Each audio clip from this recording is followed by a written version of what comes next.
All right, good afternoon and welcome everyone to the From Pitfall to Pivot Transforming Education for our Youth of Color webinar series. My name is Jonathan Leon and I serve as the Senior Director for Forward Promise, an initiative of the Mariah Group. So today we're coming together at a critical moment in history. It's one where the promise of equality in education remains certainly unfulfilled for communities of color. We think about the recent Supreme Court decision, rolling back uh, affirmative action, and how that has just highlighted how deeply entrenched inequities are within our education system. Uh, and these inequities have further limited opportunities for youth of all of color at all educational levels. This ruling and the activity and conversation around education, particularly at this time, reminds us of the urgent need to re-energize our efforts to ensure that young people, and particularly our young people of color, not only survive within this education system, but thrive. So we know that despite systemic barriers, communities of color have always found ways to persevere. We know that youth flourish when they're taught by teachers who love them, who understand them, when their mental health needs are met with compassion, and when they're given the space to really express themselves and to develop as leaders. So this series is focused on solutions. It's focused on the practices, both in the K-12 and post-secondary education space, but also the policies that can help us create change and impact we want to see.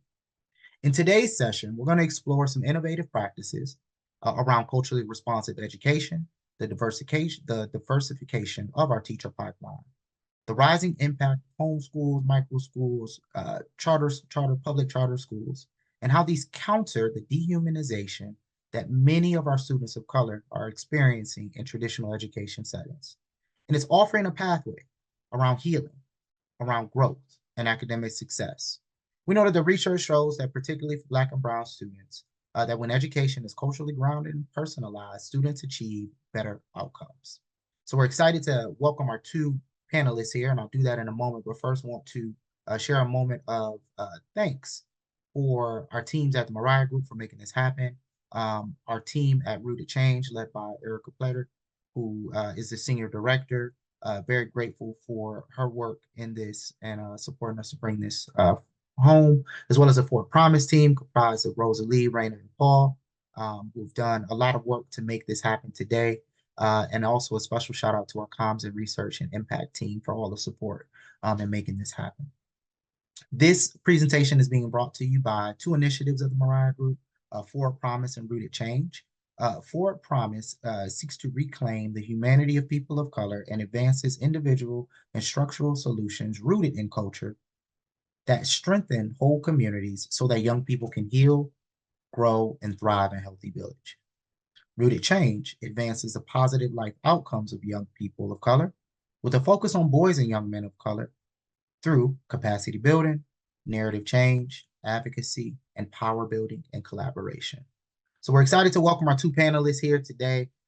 This illustrious panel, I'm excited to welcome, man. We want to welcome Ron Walker, who is the founding executive director of COSEBOC, and Zane Rosette, who is the executive director of the Native American Community Academy. I want to open up the floor. I'll read a bit from your bios, but want to first say welcome and thank you for joining us. Ron, for 5 decades, has dedicated his life work in education, and in particular, the education of boys and young men of color. In 2007, he founded the Coalition of Schools Educating Boys of Color.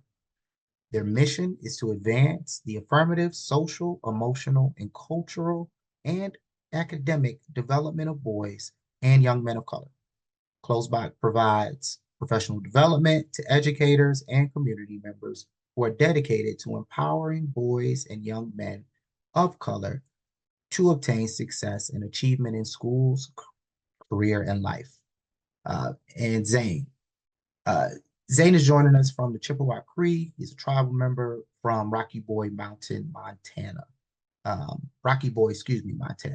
He's dedicated his career to Indigenous education and Indigenous community service. He began teaching in 2005 as a third grade teacher in Phoenix, Arizona. He later returned to Montana to teach second grade at Box Elder Public Schools, where he was once a student himself. In 2011, he joined NACA in Albuquerque as the Dean of Students, and in 2015, founded the elementary school to better serve the community. Under his leadership, NACA Elementary has grown steadily, starting with kindergarten and first grade in 2016 and expanding each year. He holds a bachelor's degree in elementary education and a master's degree in curriculum and instruction from the University of Montana, earning a master's degree in educational leadership from the University of New Mexico and is currently completing his doctorate in educational leadership. As a proud father of 5, Zane and his wife Sophia are active in their Albuquerque community, participating in school events, sports, and cultural activities. Their deep commitment to community is what drives their passion for NACA. Welcome, gentlemen.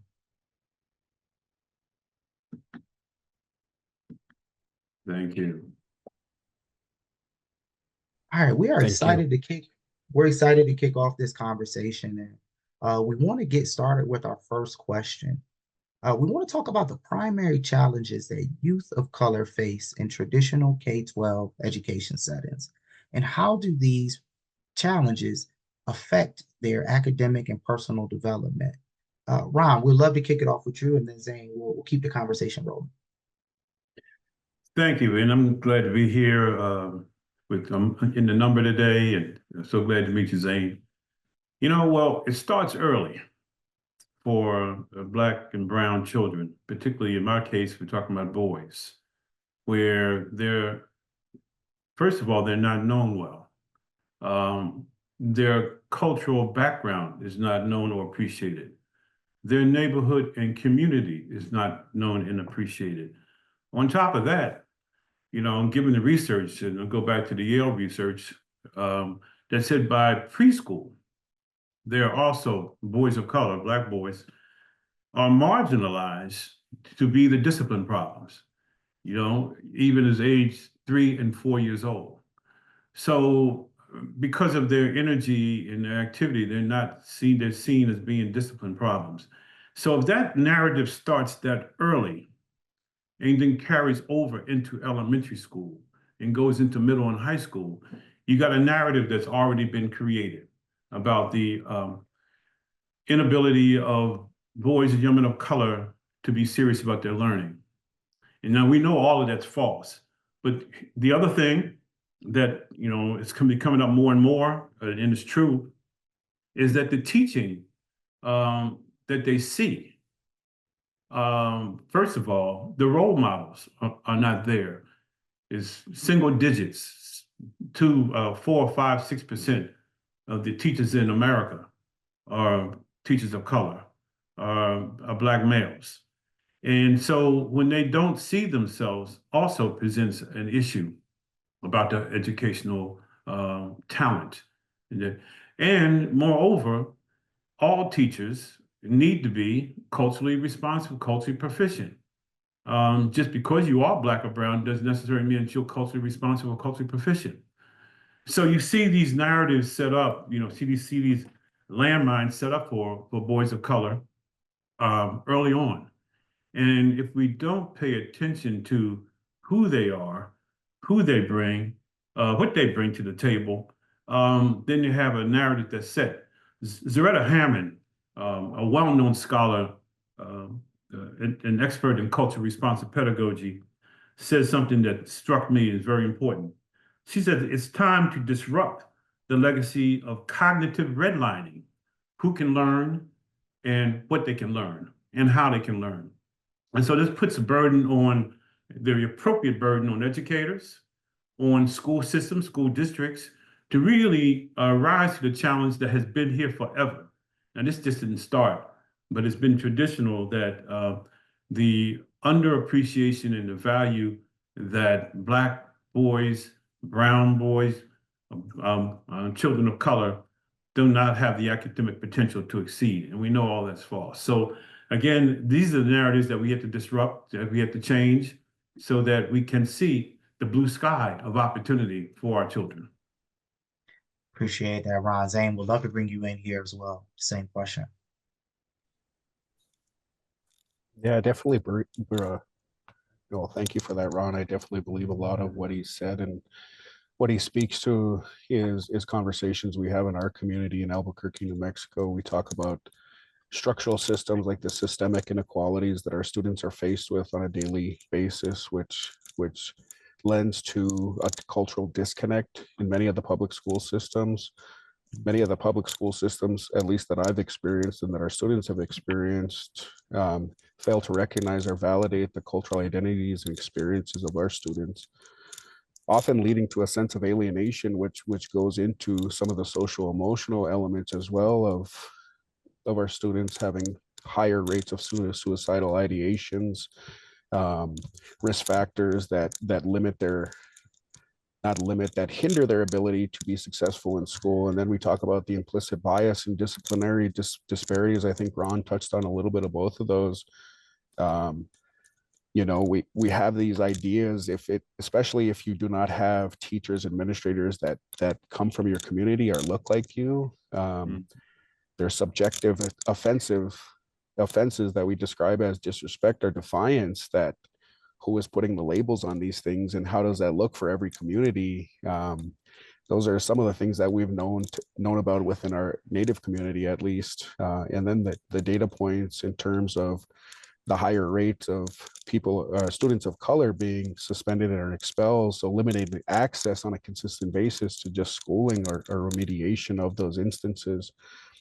And then academic achievement gaps are another thing that we try to tackle and have conversations about within our community, talking about lack of resources, lower expectations from educators. And some of those lower expectations sometimes is a result of people not being from the community, not having an understanding of our student body and our families and where they come from. And then an inconsistent access to culturally relevant curricula, contributing to these lower academic data points that we see plastered all over the media of explaining that Black and brown young people cannot learn the same way as other people. And then that becomes ingrained in society.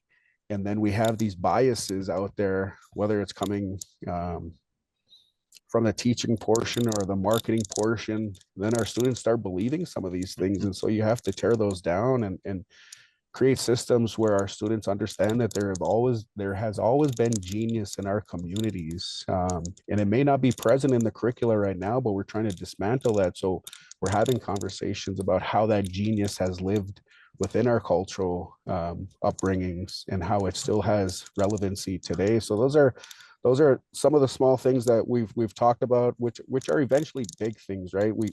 I talk about it being small because if you're doing it every single day, those are the little things. If you're doing those little things right, they turn into big things for your kids and your community. And I think Ron and I are talking in the same breath about same instances and lived experiences that our students and probably us have gone through in these systems that we're trying to dismantle. Absolutely. I appreciate both of those comments and sentiments for a couple of reasons. You know, my career started in a public school classroom here in Atlanta public schools, and many of the issues and challenges that you all are bringing up are ones that are absolutely near and dear to me because I lived them along with our students here in Southwest Atlanta. So when you talk about the narratives, how folks are even showing up early, like Barbara Ryan has shared, how the different narratives from outside, whether that be the media, whether that be things that they are consuming, whether that be the way that people are treating them, and how that is all impacting how they are showing up, is something that's very real. And I think one of the very early learnings that was made super resonant for me, you all were getting at this, is the education problem, particularly for young people of color, is not one that's simply complicated, right? Like heart surgery is complicated, but there's a set of steps that doctors are taking and a surgeon might be taking right now down the street at Emory to make sure that that comes to an end. Like this is some complex stuff. So there's no silver bullet. There's not one way for us to do this, but there are some practices. And that's going to be what we're talking about here in this next question. Some of the practices that can get us closer to better engagement and outcomes for our students. So want to start with you, Zane, particularly with the work of the Native American Community Academy. How do culturally responsive teaching practices improve engagement and academic success among students of color? And why are they essential in today's educational landscape? Well, I think a lot of that starts with, I gotta hold my mic up. I think a lot of it starts with relationships, first and foremost. When students are starting to see educators like themselves, or at least having an understanding of where our students are coming from, have some sense of education around the respect that's needed, and understanding people that they're they're not accustomed to the culture that comes with that population. I think when you have strong foundations of relationships, um, you can go anywhere with your culturally responsive teaching practices, or uh, at least the effort to do so. And sometimes at NACA, what we talk about is, we're not going to sit in these old systems of teaching practices because we know what the data has shown year in and year out, and then continually trying to do that and hoping for a miracle with some different sort of data. So there are times when we have taken gambles, um, and a gamble is just an effort, right? A try at something different. And so what we have at NACA, let me back up a little bit, just our community at NACA in general, we have about 500 students. They come from 60 different tribal backgrounds. So it's not this group of students that are all coming from the same unique background. So we have to have an understanding as a staff. Me as a tribal member, I am not accustomed to the Southwest tribes, but what do I have that's similar, so that I can learn and be adaptive, so that I can meet student and family needs a little bit better. And I think that starts with patience and understanding and ability to just listen.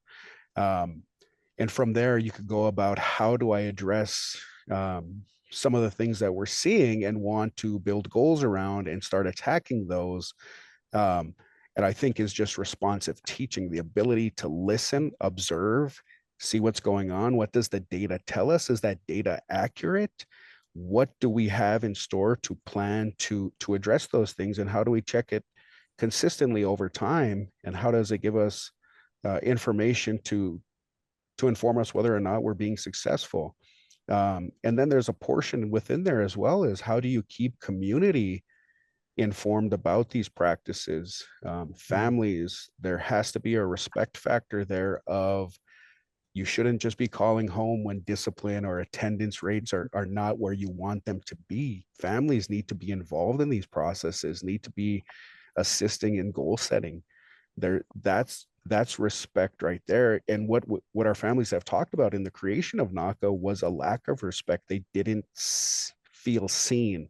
And I think that's what the data tells us in terms of our students, in terms of the curricula. They're not visible anywhere in there.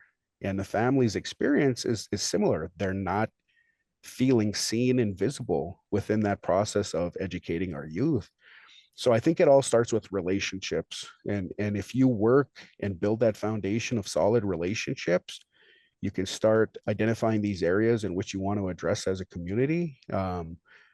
And I think that's ultimately goal number one: relationship building, because it builds respect. Appreciate you sharing.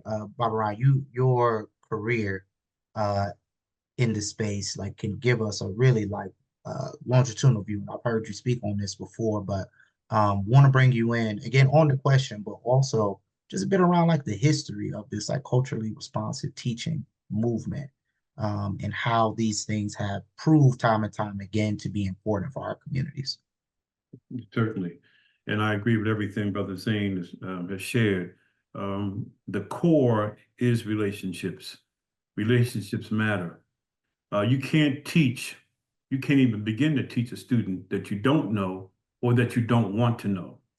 And, it happens in various ways where people who are charged to teach don't really want to know those that sit in front of them. Moreover, like Brother Zane said, if you don't know the community or want to know the community or want to involve them in the educational enterprise, then we are disrespecting what we mean by educating all students to high standards. We have a program that I started years ago called Starting School Differently.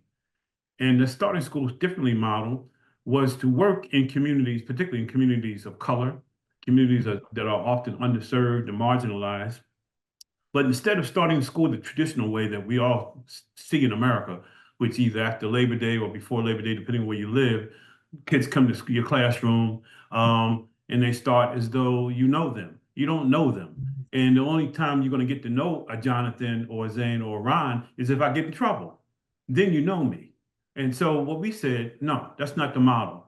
The model is let's invite, before school begins, and we did this in an inner city school in Philly, let's invite parents of the students who are coming new to my classroom to come to school in July, the school starts in September, to have an interview with me, the new teacher, to find out from the first teacher, the parent, what I need to know about their son or daughter. And so the questions were, what does Zane like to do? Does Zane have another nickname that he has to go by?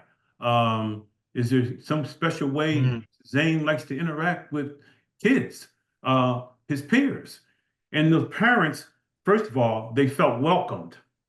Second of all, they felt honored to be asked to talk about who they knew first and foremost, before I knew them, their son or daughter.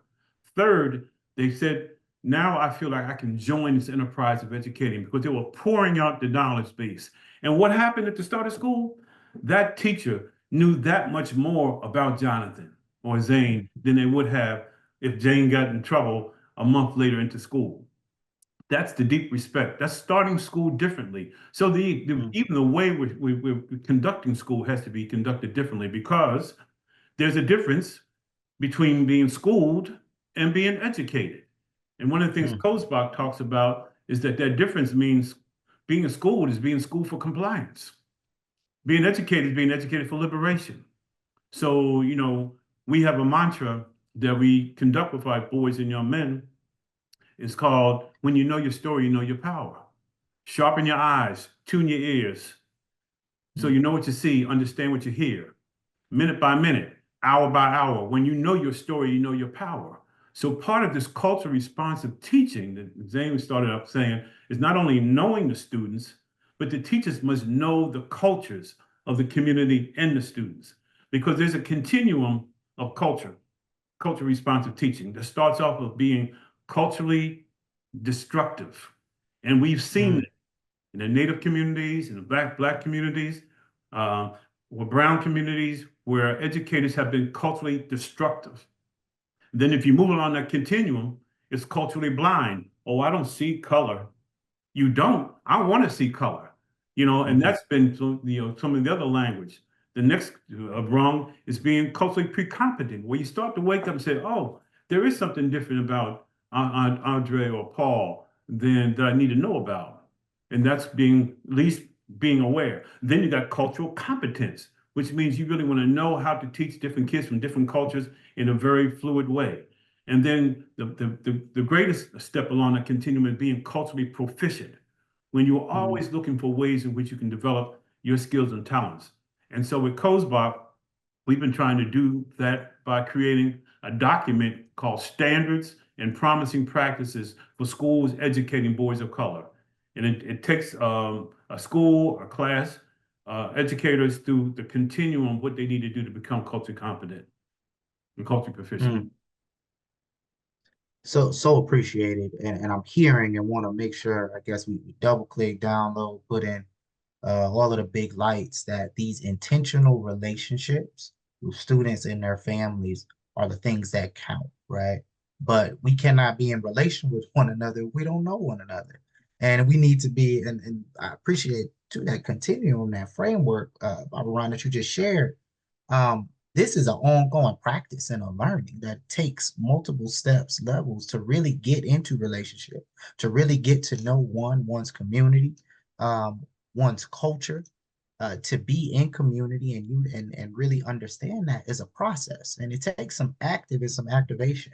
So, and this can bring us to our next question, because you both work in a space where you're allowed some flexibilities, right? Like we think of our education system, and the types of schooling, right, is really around governance. And governance just says how we run the school, who makes the rules, so on and so forth.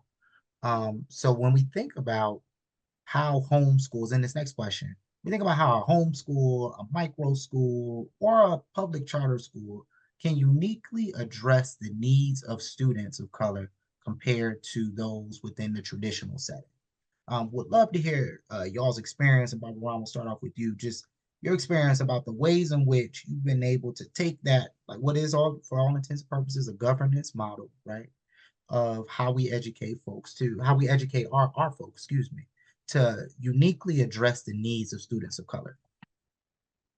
Yes, and all these models have their pluses, and maybe they may have places where we need to grow even more of them. Because I think these are spaces, homeschool, micro school, culturally specific public charter schools, where we want to really pay attention to how that student learns, to make sure they are not indoctrinated in negative ways, to introduce them to new information. So, over the years, we've worked with plenty of public charter schools, the Eagle Academy for Young Men in New York, that was devoted to the development of boys, young men of color, the Urban Prep Academy in Chicago, that did the same.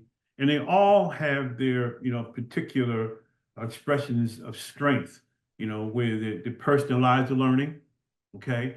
They go beyond the traditional curriculum, okay? And the same thing would happen with homeschooling and with micro schools, where you are liberated to create, quote unquote, freedom schools, a freedom mindset. And of course, that's the other thing that we've done over the years, the freedom schools. Absolutely. That add to the development and understanding of what our students should know, be able to do, and understand. To know, be able to do, and to understand. Because too often in a traditional public school setting that's not woke, but is asleep, they're just looking for compliance and filling the bubbles on the test grid. We're talking about schools with, whether it's homeschools, micro schools, or culturally responsive schools, that say, we want you to know how you need to learn, therefore how you need to interact in the world. The other concept I'm going to introduce comes from the classic book, The Dream Keepers by Gloria Ladson-Billings.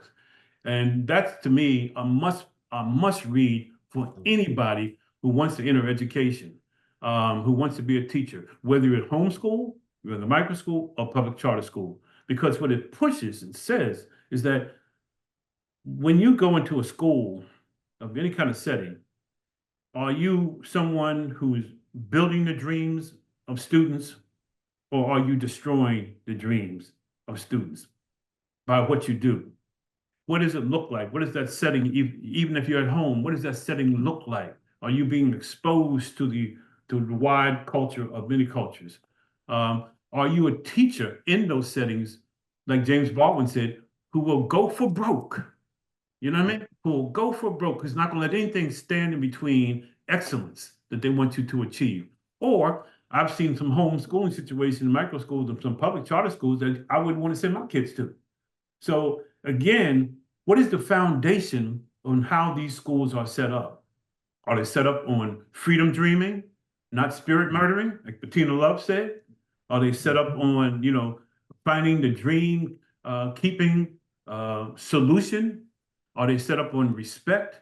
Are they set up on making sure that even though they're in these settings, that they're exposing these kids to the wider community, the politics, the economics of the community? So again, I think while the structure lends itself to an opportunity, we got to make sure that whoever's in that structure does the kind of freedom dreaming, dream keeping that they should be doing, and is not the same traditional stuff that doesn't get anywhere, if I'm making sense. You're absolutely making sense, and I appreciate that differentiation that you dropped in there. It is really about who and why they're entering the space. That's going to ultimately bring out the outcome. Zane, we want to bring you in because again, the work that you all do is a part of like what we want to highlight as a pivot into a solution that works. So for this question, how specifically is your school model uniquely addressing the needs of students, indigenous students particularly, comparing that to traditional schools? Yeah, definitely agree. Just because we have, homeschools, micro schools, and, culturally specific charter schools, that doesn't mean that that's the magic wand to creating harmony within our community. I think the way that NACA went about establishing our model was the results of standardized testing and APS and what they were consistently seeing, which was this negative, deficit-minded thinking on behalf of our students and community. And so the community was able to hold some focus groups, basically having the conversation about this, about how this language impacts them and their children. And out of that came the idea of, like, we don't like this, but what can we do? And New Mexico is one of the first states in our country to go after charter schools and to being able to offer a different type of learning. And so what came to life out of this was the idea that was basically our mission was families wanted their kids to go to college. Families wanted the school to reinforce a student's identity, or at least make it a safe place for a student to be who they are. And then lastly, they wanted their students to be healthy. They wanted them to be well. Those are the three pillars of NACA's mission. And out of that, we start building goals and structures to not only focus on the academics, but focus on those pillars in terms of taking care of the whole child, not just taking care of the academic child. Like we know that's important. Yes, that's a piece, but that's not the whole thing that NACA wants to establish when educating and nurturing young people and preparing them for society and preparing them to become young leaders. We have a mechanism called our wellness wheel, which is basically a self-reflective process, 4 quadrants of it's a medicine wheel. A lot of our indigenous cultures have this. Not all of them, but they do. So understanding the power of these 4 areas in terms of your academics is key to a student being able to just be aware, rate themselves, and then have a conversation of how they want to get better in those areas. We're hoping that this conversational piece will eventually trickle down into a home, because student-led, we call them parent-teacher conferences. Sorry, my son's in the background. We call them parent-teacher conferences most of the time. At NACA, it's student-led conferences. And what that means is our young people will be discussing their own learning at NACA, and they will be explaining that to their families and their teachers based on that wellness wheel model. A lot of the times in our communities, this is what we see. Like, there's not a whole lot of conversation happening in the home regarding a student's well-being and overall goal setting. I'm a product of this as well. And so we want to ensure that our students and families are having healthy conversations about their learning, about their well-being, about their community wellness, about their cultural wellness. And if we can start establishing a norm here, when our students become adults, they're going to start having these conversations with their children, and so on and so on. And so that data that we're seeing is a more well-rounded child that's fully aware of their capabilities, and they're aware of areas in which they need to grow. So that's a model that NACA utilizes on a daily basis with our students, that we believe is essential to the success of our community.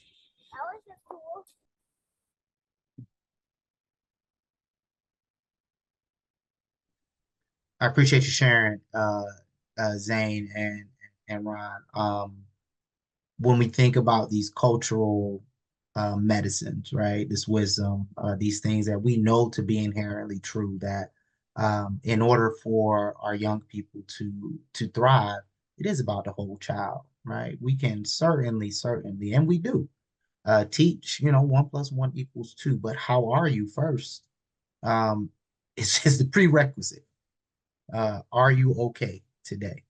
What needs need to be met and fulfilled? And the spaces in which you all are speaking to that really support young people of color are answering that question, along with supporting their minds and their knowledge to grow. Sorry, Jonathan, No, go ahead. can I inject myself real quick? Please, Another thing please. that I forgot to mention before was where we talked about gambles before, taking chances. The literature that our students are exposed to, if we talk about traditional literature in in this American society, doesn't have people that look like us or have our Absolutely. lived experiences. So at NACA, what we're doing, our gamble is we're basically calling this indigenous literature. Like, yes, they'll see some elements of this traditional American literature out there, but we want them exposed on a daily basis. If we're teaching reading, writing, math, they're seeing it from an indigenous perspective. We could tie content and concept to an indigenous author that's telling a story that's similar to a lived experience that they've had, to create that contextual or that content connection Mhm. and relevancy for our students. So from K through 12, our students are exposed to Native literature, Indigenous history. Those are things where we are gambling. And we believe that gamble is paying off in terms of like student self identity, being able to articulate themselves, being able to set goals within their wellness wheel model, and being able to access universities at a higher level than schools that are not like NACA. I got to do a strong second to what Zane said, Mhm. because we do the same thing, and you can't get any better way to empower our young people to, um, but to introduce them to themselves, so to speak. Who are you? From whence do you come? And that's the reason, and we all know it, reason why this campaign against so-called woke information, because they prepare for you to stay asleep. But again, our mantra, when you know your story, you know your power. And when our young people understand who they are, who they are, from whence they come, it's a whole different scenario. I too am familiar, with Brother Zane. It's interesting because me being in the business 50 plus years, it must have been 30 years ago, 25, 30 years ago, when we did some work with student-led conferences. And to know that it's still working, and it is the best way for a young person to demonstrate what they know and can understand and what they can do by having them share with you, and leading with you, asking you questions about what they understand, and exhibitions of excellence. So again, this whole cultural dynamic that folks who are anti-dream keeping but want to be creating a nightmare don't want to do what Zane said about having cultural and indigenous information presented to our kids. But it has to be. Knowledge is power. Mm. And I think Ron and I know that this would positively benefit any kid. This is just great teaching, right? Is like being responsive to who you are serving, and so many other kids and children and communities can positively be affected by this. And so we get into this boogeyman of these catchphrases or these words where people don't want to peel back the later layers of what they're really talking about, right? um, and some of it is just deep rooted racism. Some of it's just ignorance, you're not looking it up. Some of it is you don't care. But at the end of the day, these practices Ron and I are both talking about will positively impact any child. We're probably focused more on our communities and our children, and we want to positively impact them. So us being able to uplift our kids doesn't mean we're going to push another kid down. We would probably, I mean, more than likely all kids would be uplifted by this. I know I don't have data to back that up, but that would be an interesting one to be able to look at, because who wouldn't be proud of who they are? If you are Exactly. from Ireland, um, wherever you're from, right? To be have that awareness of just a deep rooted sense of this is my identity. I'm proud of this, but I'm not going to hold anybody else back in their pursuit of being strong in their identity as well. Our work here for Promise seeks to disrupt dehumanization, and Mhm. you dehumanize by supporting the humanization, right? To letting folks know who they are, that their cultures matter, uh, what they believe in matters, and it's so important. I mean, you all are preaching to the educator soul that's in me, in all of these practices, again, that we just know works. It's just good They're just good practices that we should be implementing. So as we come to the final part, and we're going to open it up for questions after this, we want to treat this kind of like a call to action. So we have our audience here assembled on the webinar. We're going to be sharing this abroad as well, and clipping up different snippets as well as we push these practices that work out into the field. We want to ask a question around what educators, policymakers, community members can do today to begin to transform education for youth of color. So what are some like calls to action? What are some steps, whether they be big, small, whether it is getting a community group together and saying, you see these standardized test results, this doesn't represent who we are. Let's create something different. Whether it's implementing a student-led conference, like what are some big and small steps that folks can be taking as we're seeking to transform education for youth of color? Well, I think some of the steps, and there's a whole bunch, but to understand that a child in their development starts as early as 3 and 4, and what we pour into that young person, that child, can follow them. It can become the legacy of success or the legacy of failure, and so if we disrupt policies and eliminate policies that, say that in preschool, I'm gonna suspend you if you're a Black boy or if you're a brown boy, all of this got to be eliminated, to really understand child development, which too many teachers, although they may be teachers, quote unquote, in the title, don't understand child or brain development. That must be an imperative. How does a child think? Howard Gardner, the great educator I used to work with, talked about the theory of multiple intelligences, because everybody online today learns differently. So to understand how our children learn, and particularly in our case, how our children of color learned, are they kinesthetic, just what's their learning style? We gotta do that. Again, I think introducing a new, and there's some books out there, I think I put one on the list. What does it mean to be culturally competent, culturally proficient? That's a continuum. We throw the words around, but there's a process you have to go through from being culturally blind and culturally destructive to being culturally proficient. So I think that has to be reintroduced into the curriculum, into the staff development. So in addition to ubiquitously using the word culture and culturally responsive, what does it mean and how does one become culturally competent, culturally proficient? And for our case, we have a program that's focused on rite of passage for young men of color. Because again, we know the narrative for Black and brown boys and young men in this country is that, either they're demonized at an early age, marginalized, and the die is cast on the rest of their career.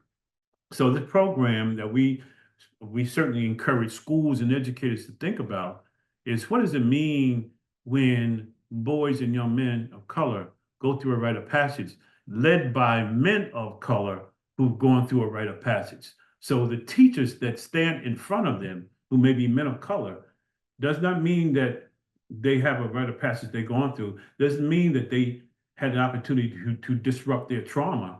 So this program, DRUM, Developing Rituals, Understanding Manhood, is something that we do with the adults who are working with young men so that they can unleash all of their fears and then work with young men to help them unleash theirs as well.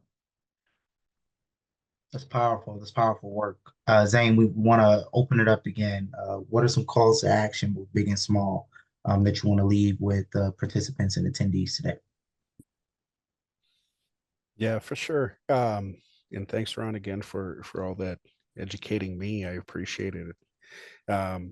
I think some of the things that, and I just take it back to my lived experience of what we're doing at NACA, right, is like, how do we adopt and implement this culturally responsive pedagogy? How do we make people aware of it that need to know?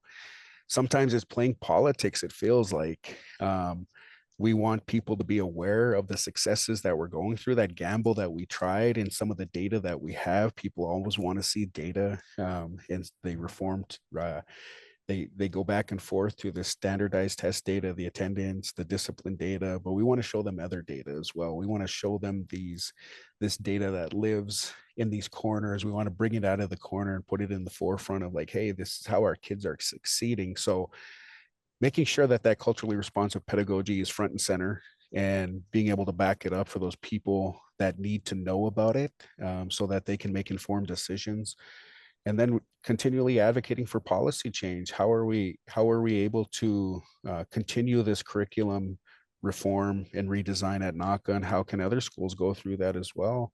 And then the protection of languages. At NACA, we teach 5 indigenous languages, and then being able to get those teachers certified, not through a traditional Western model. So we're very proud of the fact that we're able to produce 5 licensed teachers and being able to pay them accordingly.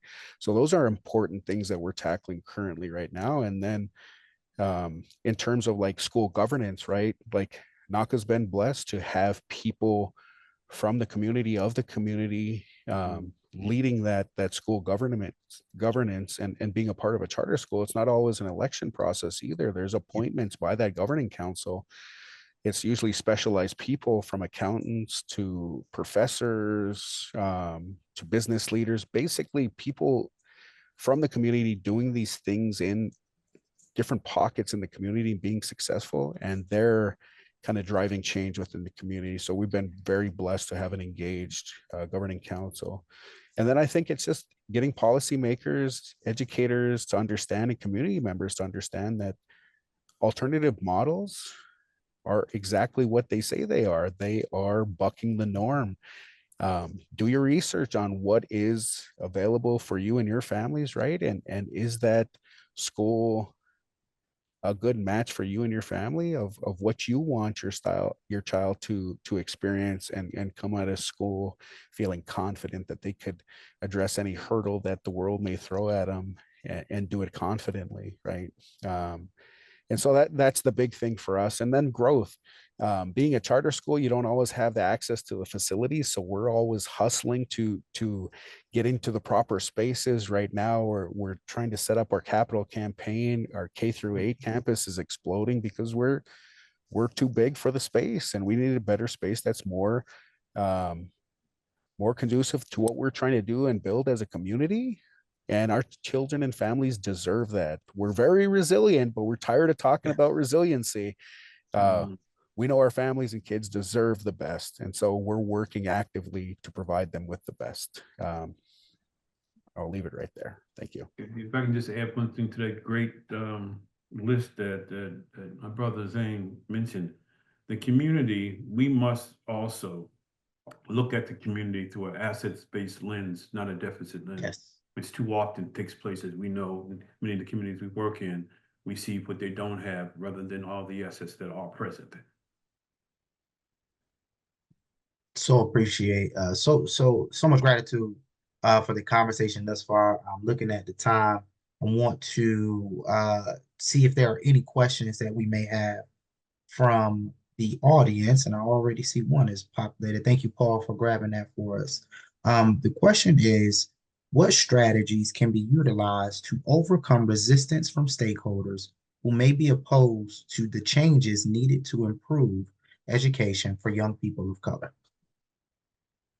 So this is on the advocacy side of things. So when we're talking about changing laws, rules, policies, what are some ways? Yeah, what are some strategies that can be utilized to overcome some of this resistance? We see, anti-wokeness, anti-critical race theory, book bans, book burnings.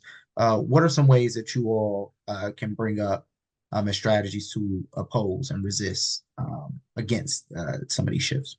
Well, I think the lead way that Brother Zane and I have been talking about is student voice. There's an organization that's a national organization that I know about, and there are many. And this one is called Our Turn. It's a student-led organization. And, when you have students that do what Duda is saying, when they are the ones who are interrogating the educators and the policymakers, they're the ones, they are prepared because they go to a school that's culturally liberated. And that school empowers them to voice around issues that are pertinent to them. gun violence, book banning. So to me, that's the chief way. You know, if we have culturally effective teaching led by culturally responsive and proficient teachers, working with young people who will soak all of that in, they're the ones who are going to be the ambassadors for the change. They're the ones that's going to go to their community and educate and re-educate their community. So I'm big on that investment for the future liberators or dream keepers, our students. Zane, is there anything you want to add, bring on around strategies to overcome resistance from stakeholders who might be opposed to these types of changes? Yeah, I mean, definitely agree with Ron as well. And I think that work that we all do is definitely trying to empower our youth to have their voice and be comfortable sharing their voice. And then on our side, some of the experiences that I have seen is I have to, I wouldn't call myself an expert in anything, but I have to know my stuff, whether that's data that policymakers, objectionists have. I have to know the data that also attacks that in terms of the data I spoke about in the dark corner data that we are looking at that empowers our youth and community. And then understanding that humans want a connection. If these are people that sometimes struggle with creativity of what we're trying to do in our communities, more than likely there's a connection there. And sometimes it is hard work is trying to find that connection, because more often than not we have more connectors than things that separate us, and people don't realize that, whether it's a value system, the wants for our children, the wants for our parents, there are tons of connectors, but we focus on these charged words. So being able to come at them with data and utilize those connectors, I think brings them along with us. And sometimes the sucky part of it too of people of color is sometimes we have to disrupt and change the system and bring them along with us, because we've seen models where we're hoping for other people to come in and play hero. Doesn't work. Like we're our heroes, our children are our heroes, and sometimes we have to grab them by the hand and bring them along with us. So I think being able to identify connectors, being prepared with that data and sharing it with them so that they have an understanding of what we're trying to do and accomplish and how it positively affects our society, I think is beneficial. So much gratitude for those answers. We know that, in particular, if we look at like the arc of history, uh, our youth, their voice, organizing and advocacy work, uh, ensuring that they're understanding the levers of power and how to leverage those to get the things that they need. And I would encourage folks too to attend your local school board meetings. We know that we are in the election season, so it is incumbent upon all of us to not only vote for what's going on at the top of the ballot, but do some research on who is sitting on these boards, understand the types of decisions that they're making. A lot of times folks forget, these are the people that are shopping in the same grocery stores that you are at the local level. You're probably seeing them more than what you realize. And the impact that they have on our daily lives is oftentimes a lot greater. So we want to close off with a question, one that we received in the chat, and it is really pointing us towards a hopeful space. So I'm glad this is the note that we're leaving off on. The question asks us, what is our ideal future for education for young people of color? And what can we do now to move toward that vision? You know, I think I want to see young people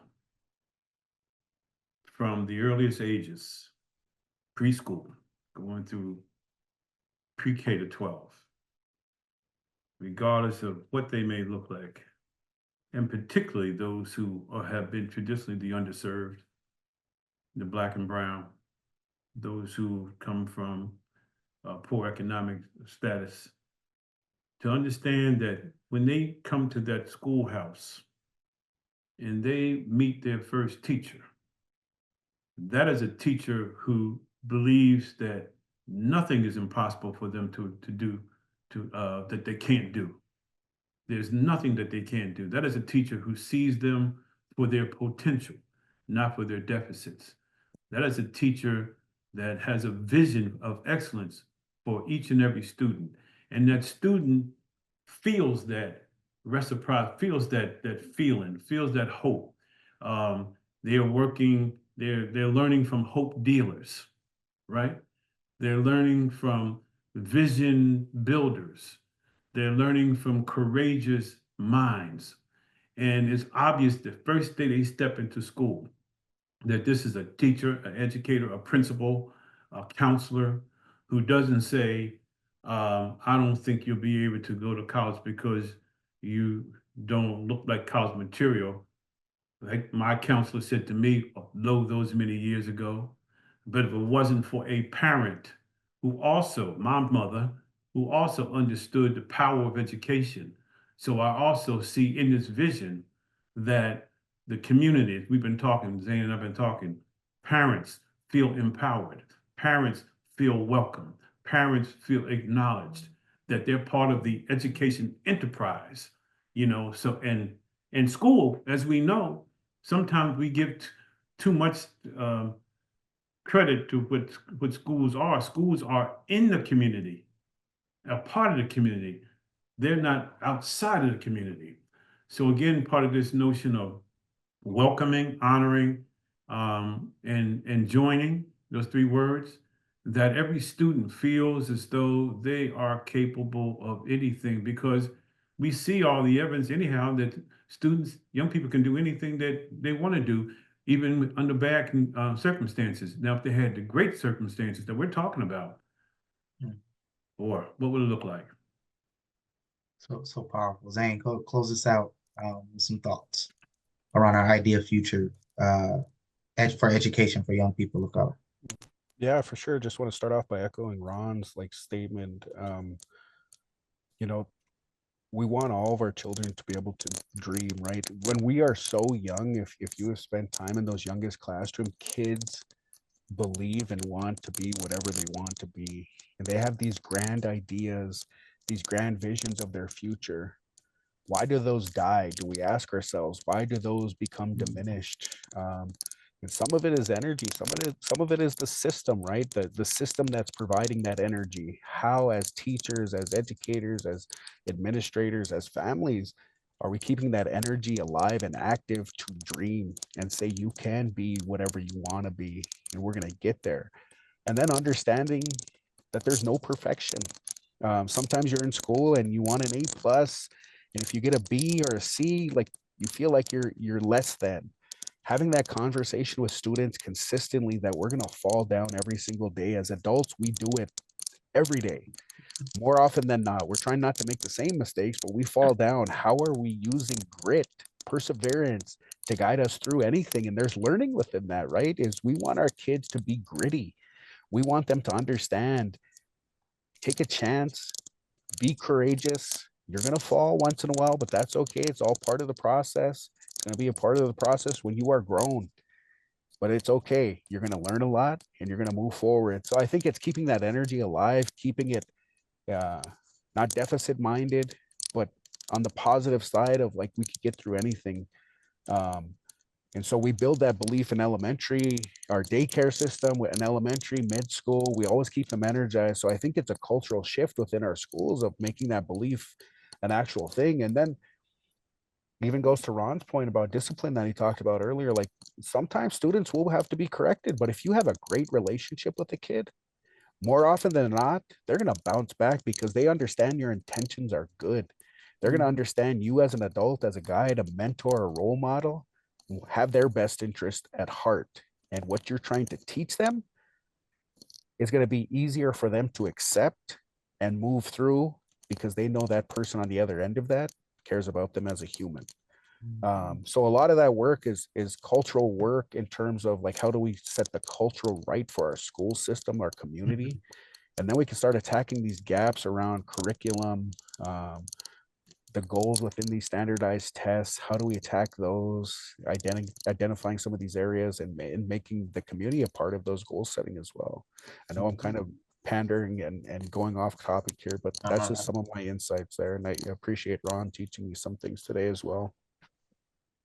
I appreciate the dialogue and us being able to leave on such a hopeful note because we know this work continues. So we are right at time, y'all. I need to share out an evaluation link for those who are assembled. I believe we got all the questions answered. There were a couple calls for connection, and we'll make sure that Zane and Ron receive. We saw those questions and want to make sure that those are honored as well. And want to invite you to part two of this conversation, where we are talking about the consequences and cures and the ways in which we're reshaping education for young people of color after the elimination of race-based admission. So as we talked about a lot of the practices today, and we got into some of the policies, we'll dig deeper into the policies that work for our young folks and for our communities of color. With that, again, we thank you for your participation. We ask that you stay connected with us, and please, please, please let us know how things are via that evaluation link. So lots of gratitude. Be well, everyone.